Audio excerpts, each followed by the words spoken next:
This movie is fucked up. But as the great Jim Carrey once said, I like it a lot.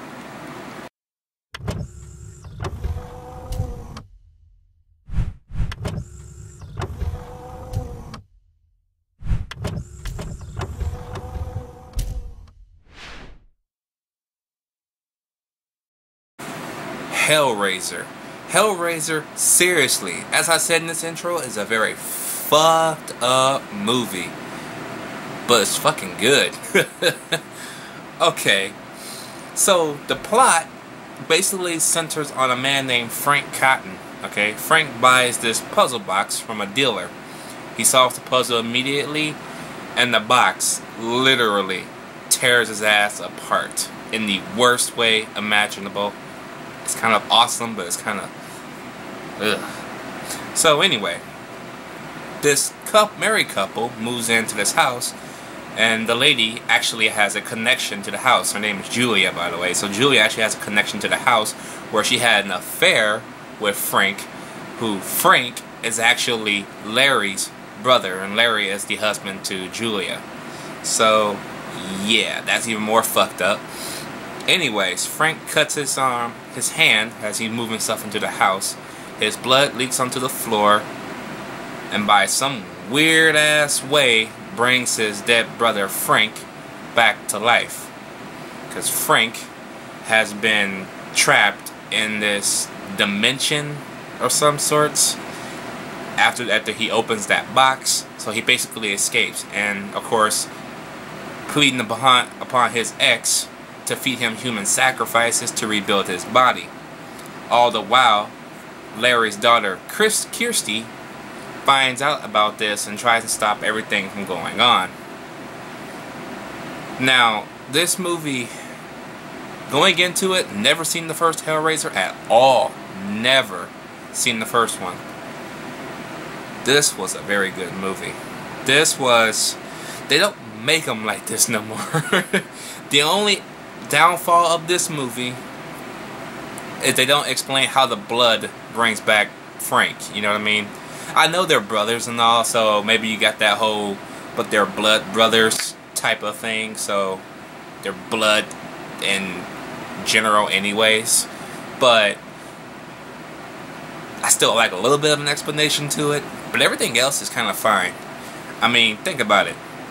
You have, well, she's not really pure because she had a fucking affair in the first place, but you have this somewhat seems like a decent wife, but her mind gets corrupted by her ex, and yeah, she kind of turns into like this zombie-like type figure where she just don't give a fuck anymore, and you can kind of see that change happening throughout the whole movie. As well as offering up sacrifices. I'm like, damn, this bitch is cold-blooded.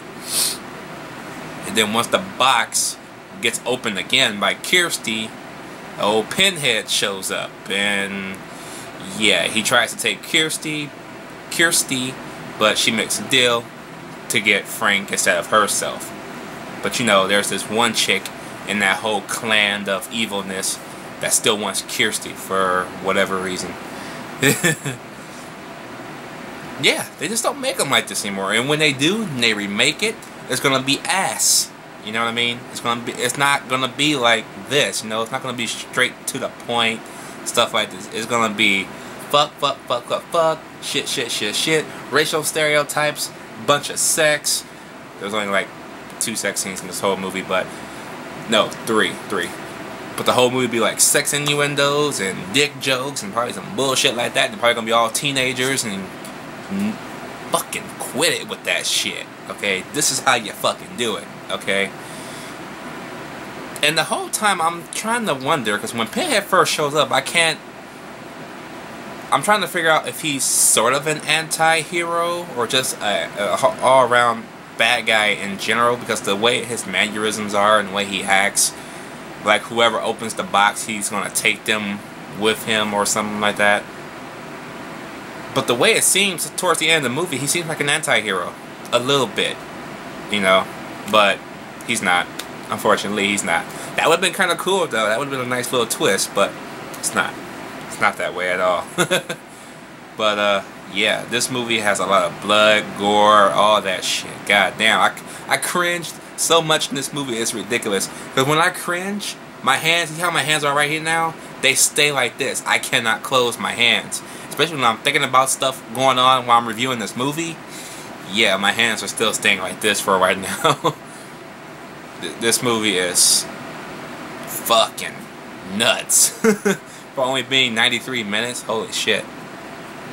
And Clive Barker did a good job in directing this movie. I gotta admit that. I mean, yeah, very good, very good. What an original idea. Why don't we get original ideas like this anymore is beyond me. But you know, I'm just saying. All around though, this is it. This is maybe not scary anymore because I'm 27 years old now, so nothing is easily that fucking scary for me anymore. But if you're younger and you saw this shit and it freaked you the fuck out, yeah, that it done its job well then. But it did make me cringe of all the fucking gore and shit, and yeah, I still cringe off that. But other than that, this is a good time, and I'm gonna give Hellraiser a B+. Let me know what you guys think about this movie down below. Did you like it? Did you hate it? I will see you guys when I do the sequels, from which I hear only the first two are good to decent, the rest, but I gotta watch them anyway, because it's Halloween, and you know what I gotta do. I gotta review the franchises. So yes. Alright, anyways, I'm out. I'll see you guys later.